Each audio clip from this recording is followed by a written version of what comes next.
El general de las SS Hans Kammler. El hombre encargado de las llamadas armas de represalia de Hitler, misiles, proyectos nucleares, aviones a reacción. Creador de un imperio de instalaciones y fábricas subterráneas para producir las armas ultrasecretas de Alemania. Y una de las figuras más poderosas de la Alemania nazi, a pesar de ser prácticamente desconocida. Kammler consideraba que su deber era crear armas para que el Tercer Reich pudiera ganar la guerra a sus enemigos. Y cumplir ese objetivo sin ninguna pérdida de vidas era un precio demasiado alto que pagar. Uno de sus cometidos había sido la construcción de los campos de exterminio. Cuentan que Kammler se suicidó en los últimos días de la guerra, pero documentos recientes indican que sobrevivió. Lo hicieron desaparecer los estadounidenses para aprovechar los conocimientos que poseía y así se libró de ser juzgado como criminal de guerra en los juicios de Nuremberg. La suerte que corrió sigue siendo uno de tantos enigmas de la historia. Las dos vidas de Hans Kammler, jefe de armas secretas de Hitler.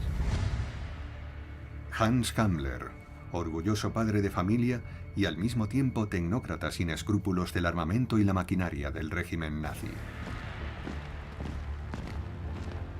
Oficialmente, el teniente general de las SS se quitó la vida en mayo del 45, cuando estaba en plena huida cerca de Praga.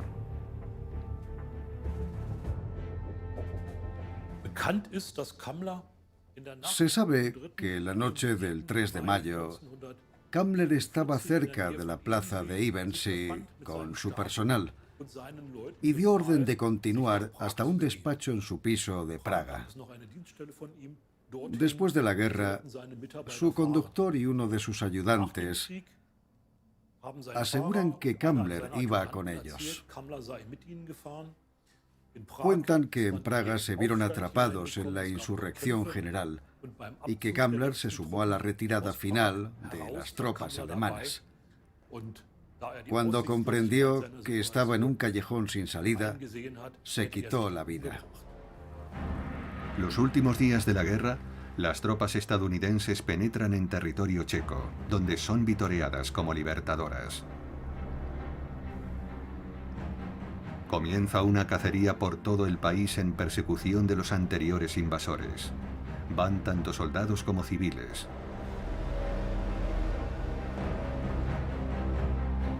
Múltiples milicias checas buscan desquitarse.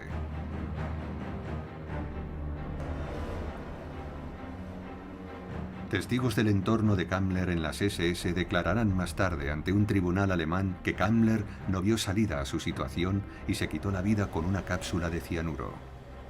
Unos dicen que se pegó un tiro, otros que ordenó que le dispararan. En cuanto al lugar, hay distintas versiones. En total se le atribuyen 6 finales diferentes. Pero su cadáver nunca fue encontrado, como tampoco su placa de identificación ni otros efectos personales. Después de la guerra, Julia Kammler intentó esclarecer la suerte que había corrido su esposo, ya que estaba prácticamente en la ruina y necesitaba confirmación de su muerte. Contactó con algunos de sus antiguos camaradas, pero sus declaraciones eran contradictorias, lo que finalmente determinó la sentencia del Tribunal de Distrito de Berlín fue el testimonio del segundo conductor de Kammler, quien aseguraba que se había suicidado el 9 de mayo. Basándose en él, el tribunal declaró oficialmente muerto a Kammler.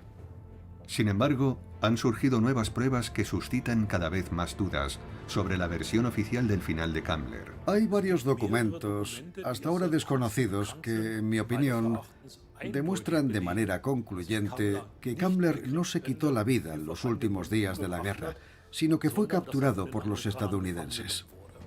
Un exoficial de las SS escribió a la esposa de Kammler para decirle que su esposo estaba aún en Praga la víspera del fin de la guerra y que se había despedido de ella con estas palabras.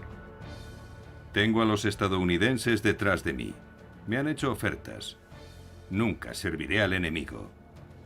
No me capturarán vivo. ¿Una simple cortina de humo? Los servicios de información de los vencedores saben muy bien que Kammler tiene un profundo conocimiento de la tecnología armamentística más moderna de Alemania, desde los diseños hasta los datos de producción y lugares secretos. Les interesan especialmente las llamadas armas milagrosas del Tercer Reich. Pero cuando los aliados entran en Alemania, descubren además que decenas de miles de prisioneros han sido víctimas del programa de construcción de Kammler, y que ha tenido un papel destacado en el diseño del campo de exterminio de Auschwitz-Birkenau. El servicio secreto británico llega a incluirlo en una lista negra junto a otros 9 altos mandos de las SS, todos objetivos de comandos especiales para ser eliminados. En lugar de eso, Kammler terminó bajo custodia de Estados Unidos. Un alto cargo de la Oficina de Servicios Estratégicos, la OSS por sus siglas en inglés, se encargó de su vigilancia e interrogatorio. Donald Richardson servía en una unidad especial de la OSS. En 2014, uno de sus hijos reveló por primera vez que, en efecto, Kammler estuvo bajo custodia estadounidense. Mi padre lo interrogó. ¿Es posible cambiar a una persona? ¿Puedes cambiar a un buen alemán y esconderlo de la inteligencia rusa? Ese era el trabajo de mi padre. ¿Qué ocurrió realmente los últimos días de la guerra? ¿Tenía Kammler la intención de cooperar con uno de los aliados vencedores? ¿De entregarles datos sobre los últimos avances en tecnología armamentística a cambio de una vida nueva? Hasta ahora, en los archivos oficiales consta que la vida de Kammler terminó en mayo del 45 y su muerte truncó un ascenso imparable en las filas de las SS. El historiador Matthias Uhl ha examinado la agenda del jefe de las SS, Heinrich Himmler. El nombre de Kammler aparece frecuentemente. Hans Kammler es el caso típico de muchos jóvenes oficiales de las SS que veían en la organización un trampolín para su carrera militar. Tenía una sólida preparación técnica. Tras haber estudiado arquitectura e ingeniería civil, y el afán de escalar puestos rápidamente, y las SS le ofrecían la oportunidad de hacerlo. La Orden Negra, autoproclamada élite del Tercer Reich. Quienes ingresan en sus filas y demuestran lealtad incondicional pueden llegar muy lejos. Las SS luchan sin descanso por extender su influencia. Su líder siempre anda a la caza de hombres con talento y ambición, como Hans Kammler, quien no tarda en emprender un ascenso meteórico. En 1941 es asignado al Departamento de Obras de las SS y enseguida pasa a ser el jefe de la Unidad C, responsable de los proyectos más importantes de construcción. Y en el contexto de sus amplias actividades, consigue aún más competencias en todos los campos. Con la guerra en pleno apogeo, Kammler quiere demostrar su valía detrás del frente. Solo hacía unas semanas que había asumido el mando de la Unidad C cuando Alemania invadió la Unión Soviética. El trabajo se fue multiplicando para el Departamento de Obras, dependiente de la Oficina Principal Económica y Administrativa de las SS. Desde campos para prisioneros hasta cuarteles de las SS, pasando por otras muchas construcciones. El cometido de Kammler también lo lleva hasta la Polonia ocupada, a un lugar que se ha convertido en símbolo del asesinato colectivo en serie, Auschwitz-Birkenau. No solo firma los planos de la construcción de los crematorios y las cámaras de gas, también diseña personalmente el trazado de las vías de ferrocarril para cortar en lo posible la distancia entre el tren y la cámara de gas. Kammler estaba muy involucrado en todo esto. Asistió junto a Himmler a las primeras ejecuciones con gas en Auschwitz, ya que su departamento estaba a cargo del edificio, los crematorios y los hornos de gas. Los asesinatos en masa eran un simple desafío técnico, nada de escrúpulos. Si cumplo mi cometido eficazmente y de acuerdo con las órdenes que he recibido, seguiré escalando puestos. Seguramente eso era lo que pensaba. Era lo único que le importaba. Y en efecto, A los ojos de los máximos dirigentes de las SS, la decisión lógica es nombrar a Kammler para dirigir el programa de armas secretas de Alemania. El campo de pruebas del ejército en Peenemünde, en la costa báltica, es un centro enfocado a la producción de armas capaces de alcanzar sin problemas las ciudades del enemigo, a pesar de la superioridad aérea de los aliados. En Peenemünde se está desarrollando el Agregat 4, un misil balístico posteriormente llamado V2, bajo la autoridad del Ministerio de Armamento. Himmler está decidido a apoderarse de la nueva tecnología y los científicos implicados. Pero los hombres que rodean al pionero ingeniero de cohetes Werner von Braun se muestran reacios al principio. Cuando Peenemünde es destruido por bombarderos británicos en agosto de 1943, se encarga inmediatamente a Kammler la construcción de unas instalaciones subterráneas alternativas cerca de Nordhausen. Lo consigue en solo 2 meses y no se detiene ante nada, lo que significa que ninguna vida importa. Kammler manda excavar túneles de varios kilómetros en el macizo de Harz. Dado que él está al mando de la construcción, no tarda en tomar el control de toda la producción subterránea de armas y finalmente del programa de misiles al completo. Mientras, trabajadores forzosos y prisioneros de campos de concentración son conducidos como ganado al interior de los túneles para trabajar en condiciones indescriptibles. Decenas de miles mueren allí. Barbarie y tecnología de vanguardia, los dos mundos de Hans Kammler.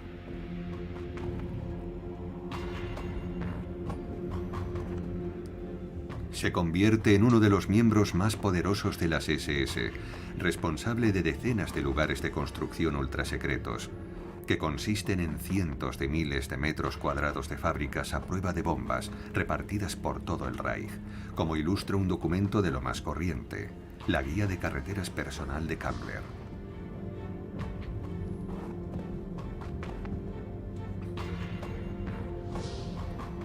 Está llena de puntos, cruces y rayas, cada uno de los cuales señala un lugar del reino de Kammler. Como Legesten, en Turingia, donde una cantera se transforma en una fábrica de unidades de propulsión de V2, con líneas de producción y salas de pruebas subterráneas. Kammler crea una red inmensa de instalaciones técnicas. Sus superiores están muy orgullosos de él. Ha logrado una hazaña única en este campo y ha conseguido reducir considerablemente los plazos de construcción, incluso ante dificultades iniciales. Firmado Heinrich Himmler. En reconocimiento a sus méritos, Himmler nombra a Kammler delegado especial de las SS en el proyecto A4, el programa de misiles balísticos. Pero pronto asumirá otras responsabilidades, por tanto está familiarizado con casi todos los proyectos importantes de armamento del Reich. Junio de 1944. La fortaleza Europa de Hitler se desmorona. Las tropas de los aliados occidentales asaltan las playas de Normandía. El capítulo final de la guerra ha comenzado, pero los alemanes siguen combatiendo y todavía se guardan unos cuantos ases en la manga. Los alemanes tenían muy claro que el tiempo corría en su contra y necesitaban nuevas armas. Y para eso hacía falta un hombre que cumpliera cuanto antes los objetivos, sin detenerse ante nada. Y pienso que ese era el papel que le habían reservado a Kammler. En consecuencia, se amplían sus funciones y pasa de supervisar el desarrollo del programa de misiles a dirigirlo en la práctica. A principios de septiembre de 1944 se lanzan los primeros V2 contra Gran Bretaña. Como distan de ser precisos, es imposible apuntar con ellos a objetivos militares. Su finalidad es sembrar el terror, apareciendo de la nada y matando indiscriminadamente en Londres y en la liberada Amberes.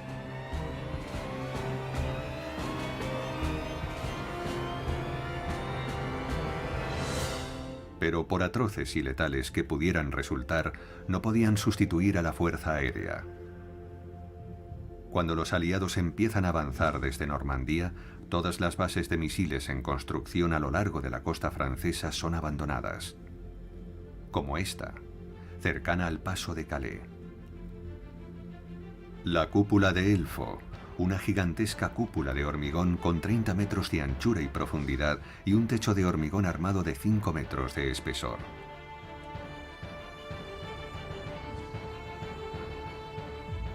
Estaba previsto que fuera una base de lanzamiento para toda clase de misiles, de distintos tamaños y con ojivas que portaban cargas explosivas devastadoras.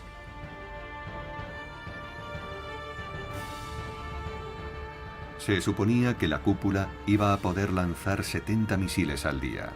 Los aliados toman el control del lugar justo a tiempo. Para los alemanes es una carrera contrarreloj. Planos y materiales claves de las fábricas de armas secretas situadas cerca de sus debilitados frentes se trasladan a toda prisa al Reich. Kammler planea concentrar a todos los expertos y equipos esenciales en el sur de Alemania. Su cometido es impedir que los aliados accedan a información vital y a modelos del arsenal de armas secretas durante el mayor tiempo posible. En su búsqueda, Kammler se centra en la región bávara y los Alpes austríacos. Sin saberlo los alemanes, su tráfico de radio es interceptado y descifrado por los aliados. Uno de sus informes concluye que gran parte de la atención de Kammler se centra en la redistribución de equipos y suministros. También da orden de enviar trabajadores forzosos y prisioneros de campos de concentración a los nuevos sitios. Muchos científicos y sus familias son evacuados y trasladados al sur. Sin embargo, viajar a Alemania en estos días entraña infinidad de peligros. Los trenes y vehículos en circulación son objetivos para los pilotos aliados. De hecho, los aviones de reconocimiento aportan pruebas inconfundibles del alcance de las medidas de redistribución. En sus fotos se ven trenes de hasta 500 metros de largo cargados hasta los topes, como este, cerca de Linz, en la Alta Austria.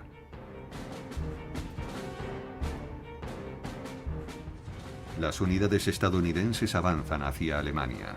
Uno de sus cometidos es localizar posibles lugares de producción subterránea de armas. Como Ohrdruf, en Turingia, otra de las cruces marcadas en la guía de carreteras de Kammler. Ohrdruf es uno de los denominados proyectos especiales de construcción de los nazis. Todavía no se han encontrado archivos que citen el lugar, solo algunas pistas de su inspección por unidades estadounidenses, cuando una patrulla de reconocimiento se topa con una trampa explosiva.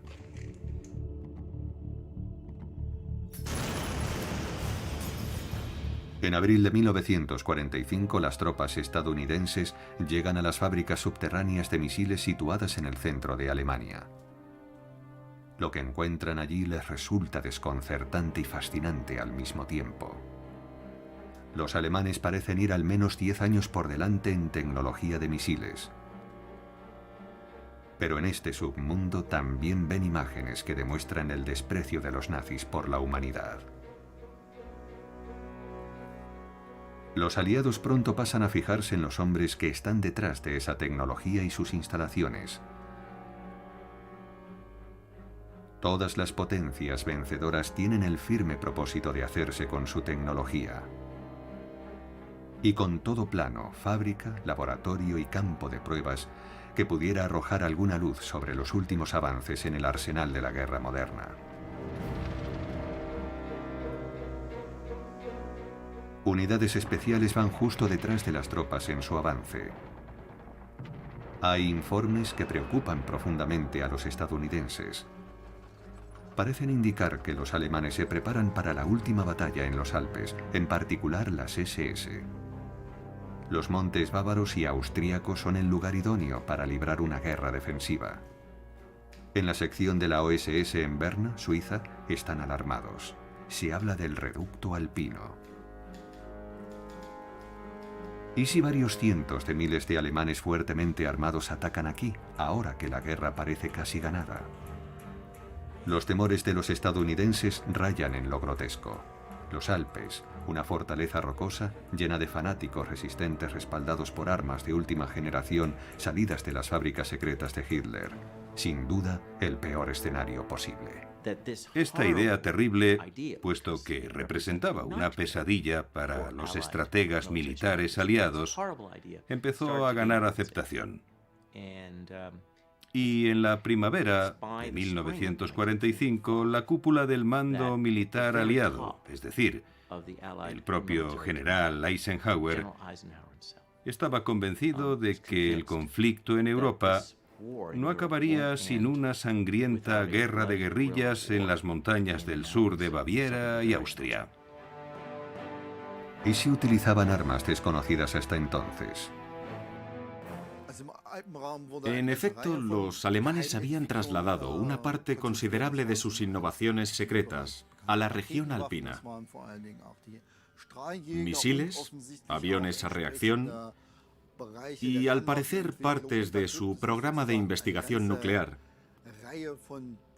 así como varios proyectos especiales, de los que poco se sabe y que están rodeados de leyenda. Kammler se reunió con Hitler en repetidas ocasiones y fue nombrado director ejecutivo de armas especiales por el Führer y su comandante en jefe de la Fuerza Aérea, Hermann Göring. Algunos planos estaban firmados por el propio Kammler. Por ejemplo, la llamada bomba de alta presión, concebida para disparar proyectiles de artillería a una distancia de 400 kilómetros y con capacidad de saturar amplias zonas, que no pasaría de la fase de planificación. Por tanto, estaban los misiles, los aviones a reacción y, posiblemente, algunas partes del programa de armas nucleares. La intención de Kammler era juntar todos estos proyectos para finalizarlos, a pesar del avance de los aliados. El Tercer Reich y la bomba atómica. Aunque la flor innata de los físicos nucleares de Alemania se han exiliado hace tiempo, hay varias secciones de las Fuerzas Armadas, entre ellas el Servicio de Telecomunicaciones y las SS, que aparentemente continúan activas en este campo.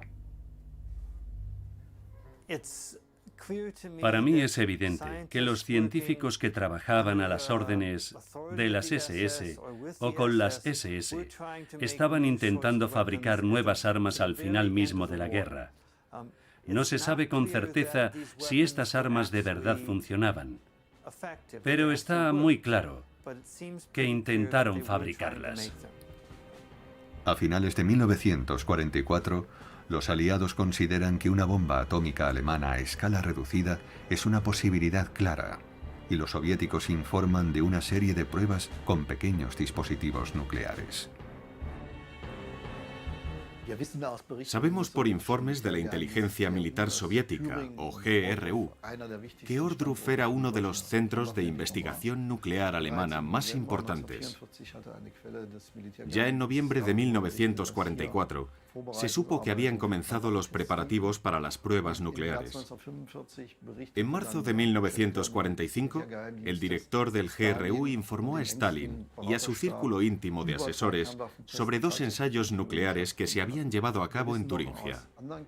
Otras fuentes apuntan a que Kammler tuvo que estar presente en esas pruebas porque el 6 de marzo, 2 días después del primer ensayo, se reúne con Himmler y al parecer lo informa del resultado. Y vuelve a reunirse con Himmler el 13 de marzo, al día siguiente del supuesto segundo ensayo.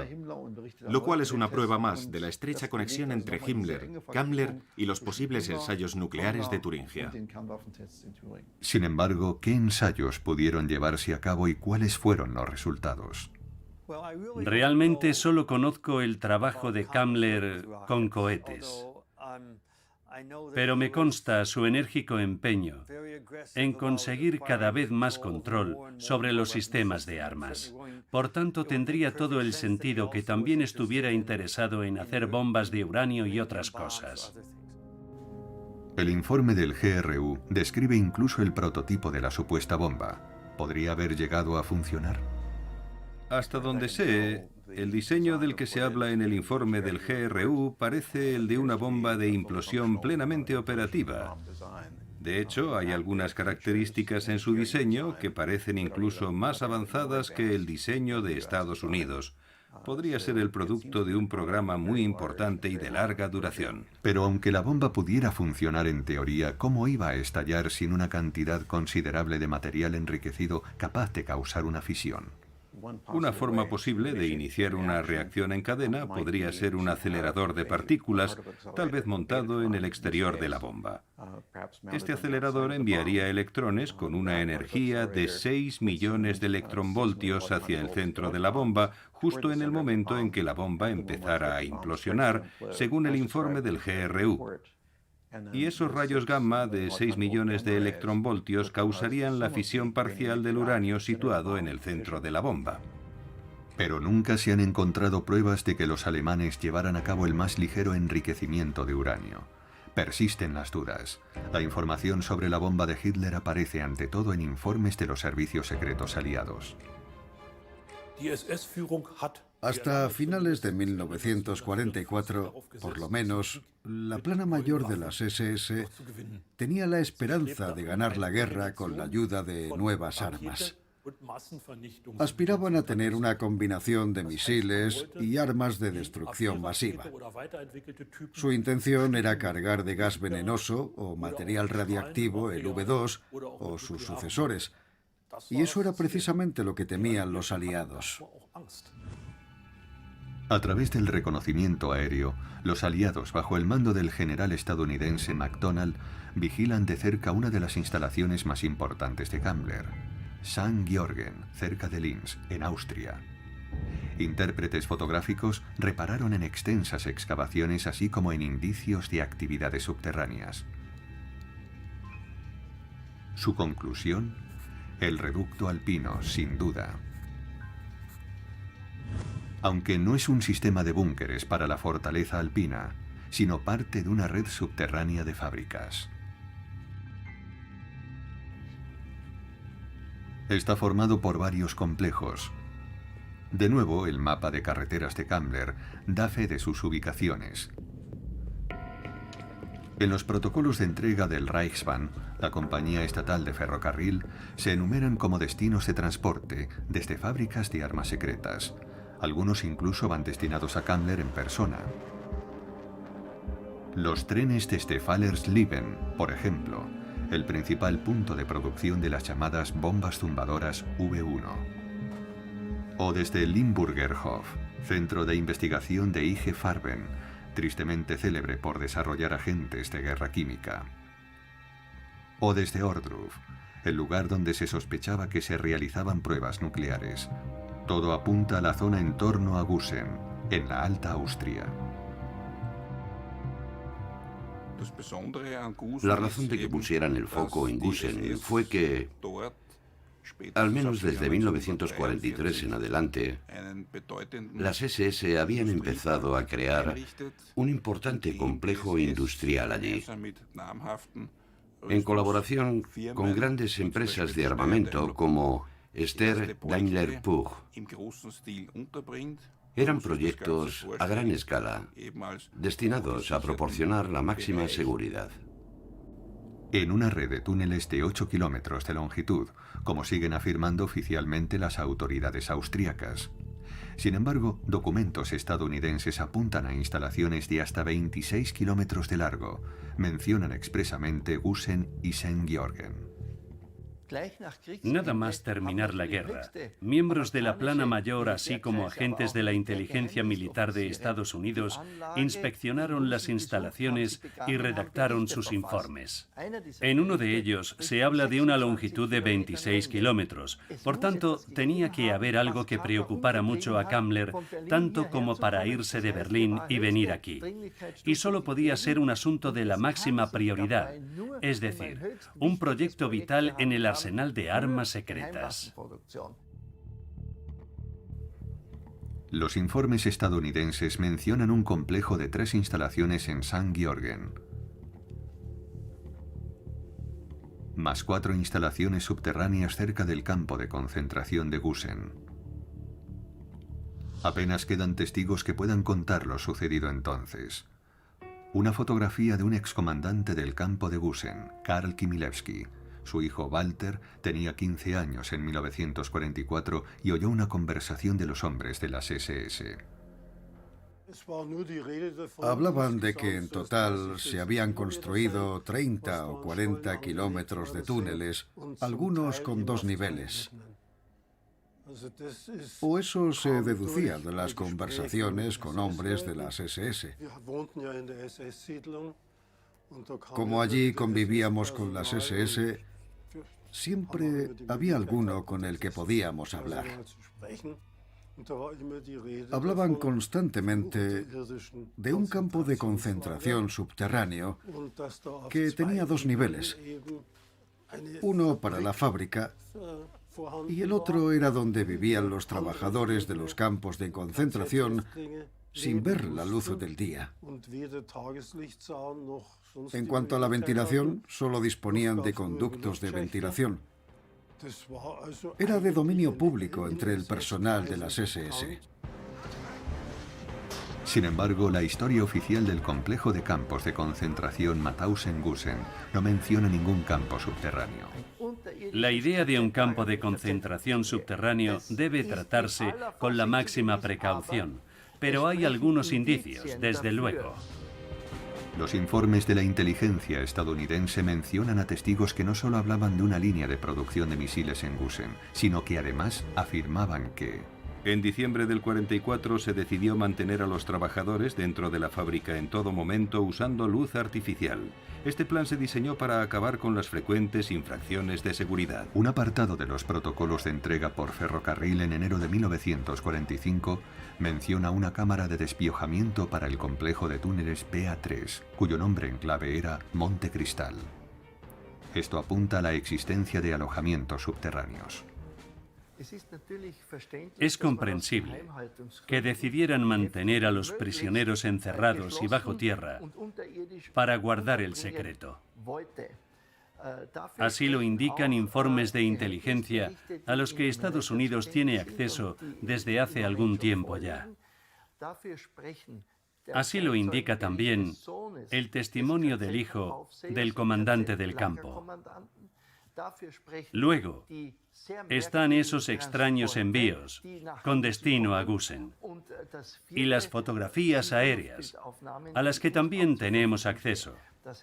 Por tanto, hay infinidad de indicios. Si hubo un campo de concentración subterráneo para prisioneros de Polonia, de Rusia o de donde fuera, lo que tuvo que suceder allí es algo verdaderamente increíble, que desafía la imaginación de cualquiera. Aquí presumiblemente perecieron miles de seres humanos. Un superviviente recuerda al menos un campo subterráneo. Al día siguiente de llegar al campo de Mauthausen, 10 de nosotros, todos técnicos especializados, fuimos seleccionados inmediatamente y al otro día nos llevaron a Gusen. Allí, en Gusen 3, había un campo subterráneo. Los archivos alemanes sobre la producción de armas secretas en St. Georgen no mencionan un campo de concentración, pero sí la reubicación de mano de obra en túneles a prueba de bombas. Planos originales de Montecristal muestran un túnel de 13 metros de altura con dos plantas divididas por una plataforma de hormigón. Está directamente relacionado con el proceso de instalar una fábrica bajo la superficie. El campo subterráneo formaba parte de las instalaciones de producción. La maquinaria, todas las herramientas y las materias primas estaban bajo tierra, igual que los trabajadores. De ahí la idea de establecer un campo subterráneo para los trabajadores. De esta forma pasarían su jornada laboral en la línea de producción y las horas de descanso en su alojamiento, también dentro de los túneles. Se diseñó como alojamiento para los trabajadores. Así se planeó desde el primer momento. En un informe estadounidense sobre una inspección después de la guerra figura la anotación «Proyecto del campo subterráneo de St. Georgen». ¿Pero era algo más que un proyecto? Este expediente sobre los campos subterráneos que ha aparecido demuestra que aún es posible encontrar nuevos documentos. Invita a seguir investigando exhaustivamente. Y por cierto, se lo debemos a todos aquellos que fueron obligados a dejarse la piel allí abajo realizando trabajos forzados. Kammler ejerció un control férreo sobre sus proyectos de armas secretas. Kammler venía muy a menudo. Incluso estuvo en nuestra casa. Lo sé porque mi madre solía decir, ah, sí, Kammler, y cosas así. Sin duda estuvo repetidamente en St. Georgen. Se sabe que la de Gusen era una planta de ensamblaje de aviones a reacción, pero ¿había otros proyectos de armas secretas bajo tierra? Según la investigación histórica local, Gusen II se dedicaba casi exclusivamente a la producción de aviones a reacción M262 y sus componentes. Sin embargo, llama la atención que autores extranjeros mencionen una y otra vez que la producción de misiles V1 y V2 estaba como mínimo a la par de los aviones M262 y que había modelos experimentales de cohetes, de misiles de alta velocidad. De hecho, sabemos que el túnel de viento de la Universidad Técnica de Graz se había trasladado a Gusen. Sobre el terreno, en uno de los pocos túneles de la instalación Montecristal de St. Georgen que aún son accesibles, Walter Kimilewski recuerda construcciones subterráneas de hasta 30 kilómetros de longitud. Aquí estaban los fuselajes de los aviones y también los fuselajes de los cohetes. ¿Cohetes también? Claro que sí. ¿De qué tipo? ¿Podría...? Yo diría que eran V2, pero... ¿Y de qué tamaño más o menos? Pues a ver, yo creo que sería... ¿Como un barril de lluvia o más grande? Yo diría que de 1 metro de ancho. ¿Y era redondo? Sí, sí. No, de forma oval. No, 1 metro de ancho y redondo. Y como unos 12 metros de largo aproximadamente. Qué interesante. Desde luego que sí. Según Walter Kimilewski, los hombres de las SS hablaban de proyectos todavía más sensacionales en Gusen.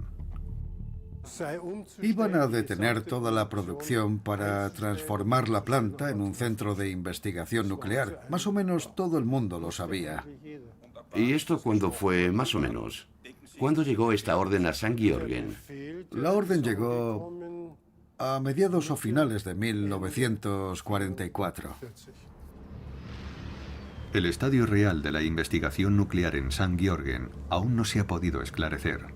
En su avance, los ejércitos aliados occidentales van acompañados de unidades especiales con la misión de localizar las armas milagrosas de Hitler. Los informes de sus servicios de inteligencia mencionan una orden del Ministerio de Armamento. Toda investigación científica sobre armamento en Alemania debe cesar salvo que afecte a armas de carácter revolucionario capaces por sí solas de ganar batallas e incluso la guerra para Alemania. A partir de 1943, las llamadas armas milagrosas tuvieron prioridad máxima. Albert Speer, ministro de Armamento desde 1942, fue su impulsor. Y no cabe duda de que Gusen bien pudo ser uno de los lugares elegidos para su producción. Y pienso que aquí es donde debemos relacionar, por una parte, los proyectos de armas secretas, como la producción de V2 y la fisión nuclear, es decir, de uranio. Y por la otra, el uso de trabajadores forzosos y prisioneros de campos de concentración. Porque en el Tercer Reich sus vidas realmente no significaban nada. En su última reunión con el ministro de Armamento, Albert Speer, al parecer Kammler dijo que pensaba comprar su vía de escape con la tecnología más avanzada.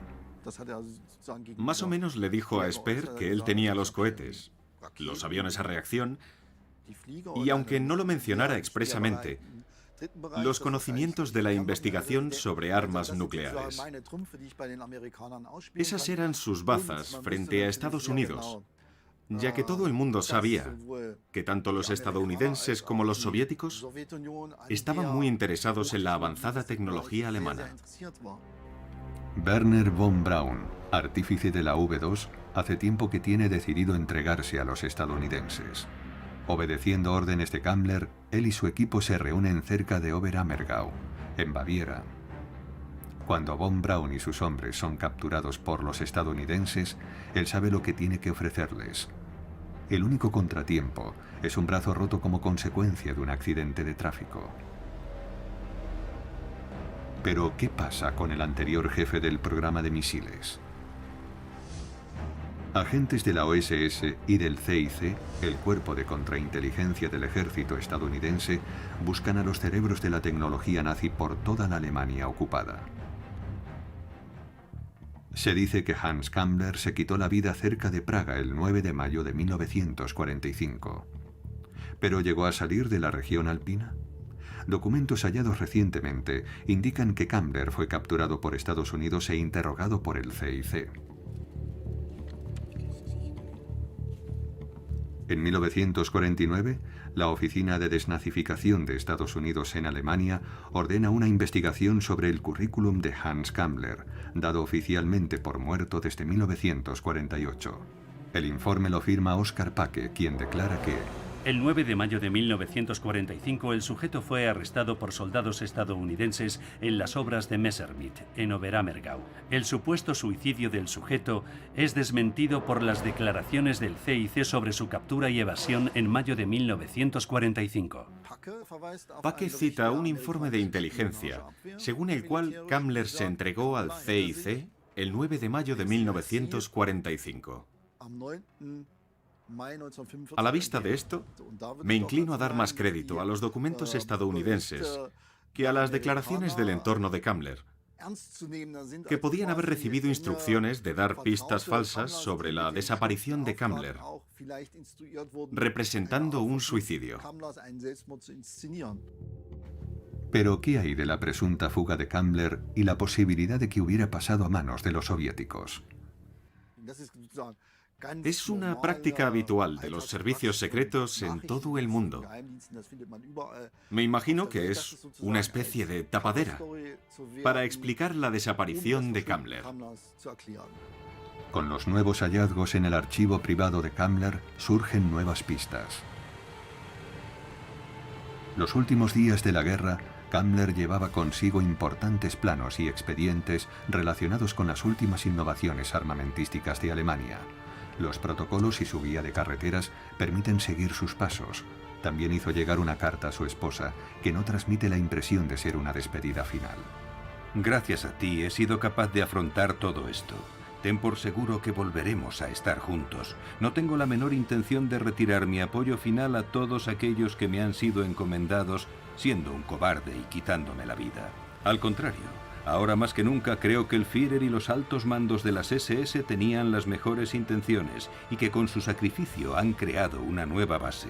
Solo me queda darte las gracias de nuevo por lo que has sido y siempre serás para mí.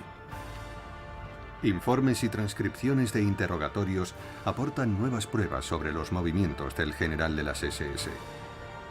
Componen una sucesión de acontecimientos que comienzan el 4 de mayo de 1945. Ese día, cerca del complejo de campos de concentración de Gusen-Mauthausen, Kammler y su conductor, Friedrich Baum, al parecer abandonan el convoy que se dirige a Praga. Ese mismo día, por lo visto, caen en una emboscada. El conductor de Kammler resulta herido de gravedad. Los documentos demuestran que el 23 de mayo, Baum está bajo custodia estadounidense en el castillo de Cumberland, cerca de Gemünden, en Austria, antiguo hospital militar y entonces sede del CIC. El expediente médico de Baum. El reputado patólogo forense Christian Reiter ha examinado el documento y ha encontrado algunos detalles desconcertantes. Baum muere como consecuencia de las lesiones a los 6 días de su llegada. Se le practica una autopsia. ¿Pero por qué? ¿Y qué ha pasado con Kammler? Sigue siendo un misterio. Hay diversas contradicciones en el expediente. La fecha y el lugar de nacimiento, así como el lugar de residencia actual, no están claros y, sobre todo, la descripción física del fallecido es sumamente general. El encubrimiento de la cronología de los hechos encajaría a la perfección con la hipótesis de que un servicio secreto hubiera estado interesado en suplantar la identidad de otra persona con el nombre de Baum. En otro informe de Estados Unidos se afirma que Kammler fue interrogado por el CIC en esa época y en ese mismo lugar donde murió su conductor, en Gemünden.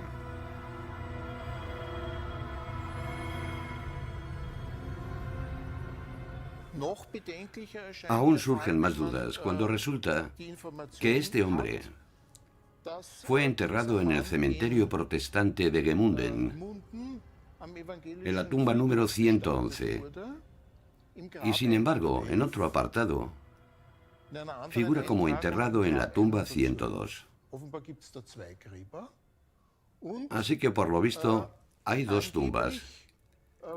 Y corre el rumor de que, cuando el ejército francés hizo abrirlas, ambas estaban vacías.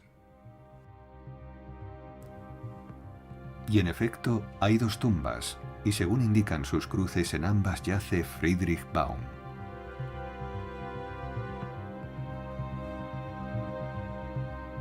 En una figura como nacido en 1906 y en la otra como nacido en 1910. Solo que ni siquiera hay un cadáver. Y tampoco hay explicación. Tanto Baum como Kammler parecen haberse esfumado, y ambos son oficialmente dados por muertos. Mientras, la historia entra en una nueva etapa. El verano de 1945, los líderes de los países vencedores se reúnen en la conferencia de Potsdam para decidir el nuevo orden mundial.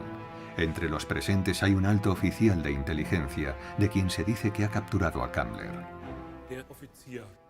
Donald Richardson era la persona de confianza del comandante supremo de los aliados occidentales, el general Eisenhower. Por tanto, debía de ser su hombre para las misiones especiales. Richardson estuvo presente en las conferencias de los tres grandes, Stalin, Churchill y Roosevelt, como responsable de seguridad. Eso demuestra que gozaba de la confianza del presidente y de su comandante supremo. Solo a un hombre así encomendarían misiones especiales que implicaban secretos de Estado de primer orden. En su lecho de muerte, en 1997, Richardson contó por primera vez a sus hijos que en su día recibió la orden de traer al bando estadounidense los conocimientos de Kammler. Así recordaba su hijo John en 2014 lo que su padre le había contado sobre el final de la guerra. Le costaba hablar de ello. Ahora hace 70 años de aquello. Estamos aquí para contar la historia. Podemos revelar algunos secretos. Estamos aquí para pillar a un hombre que murió, o dijeron que había muerto 6 veces. Puedo contarles que mi padre lo interrogó después de su 6ª muerte. Le pregunté a mi padre si había interrogado a Hans Kammler, y me dijo, así es. Este hombre, Hans Kammler, doctorado en ingeniería, trajo desde Austria, que pertenecía al Tercer Reich alemán, hasta América del Norte, a Estados Unidos, un tesoro que sirvió para desarrollar armamento y pertrechos de guerra, muerte y destrucción durante toda la Guerra Fría, y como plataforma para futuras armas. Según los planteamientos de los servicios de inteligencia, se puede cambiar a un buen alemán y esconderlo de la inteligencia rusa. Ese era el trabajo de mi padre. Un dossier del Servicio de Inteligencia Militar británico advierte del peligro que supondría que los conocimientos de Kammler quedaran al alcance de los soviéticos y de este modo conocieran la situación de las fábricas secretas en la zona ocupada por ellos. Kammler declaró que en la etapa final de la guerra, los alemanes planeaban estrenar 2 nuevas armas en Austria. Se habló de cohetes con ojivas de una capacidad destructora desconocida hasta entonces que pensaban dirigir contra París. ¿Mera palabrería? En cualquier caso, Donald Richardson parece haber cumplido su misión. Kammler permaneció bajo custodia estadounidense.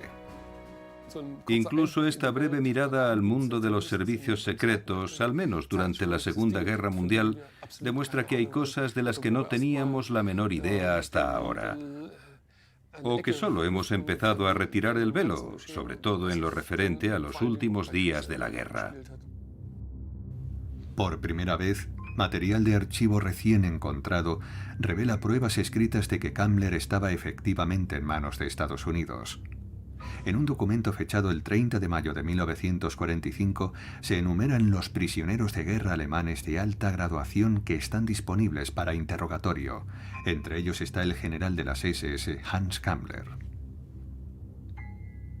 Y 5 meses más tarde, el director de inteligencia de la Fuerza Aérea estadounidense, general de brigada George C. McDonnell, ordena realizar más interrogatorios en relación con las instalaciones subterráneas alemanas.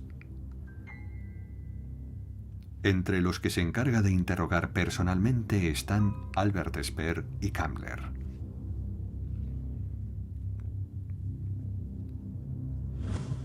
El motivo de preocupación son las zonas subterráneas de las regiones de Austria que ahora se encuentran en la zona ocupada por los soviéticos.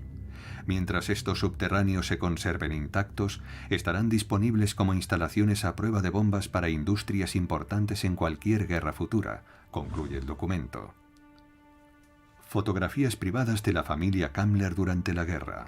Nunca volverían a verlo.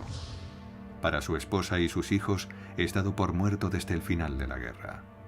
Sin embargo, entre sus descendientes surgen dudas sobre las circunstancias de su desaparición. Si firmó algún trato con los estadounidenses, este hombre también pudo llevarse el secreto a la tumba. En 1953, Eisenhower tomó posesión de su cargo como 34º presidente de los Estados Unidos. ¿Se antepuso la información secreta sobre innovadoras armas a la expiación de crímenes de guerra? Solo podrá haber respuestas si continúa la investigación sobre el periodo que Kammler estuvo bajo custodia estadounidense. Su segunda vida no duró mucho. Según John Richardson, tras 2 años en aislamiento, el que fuera general de las SS puso fin a su vida.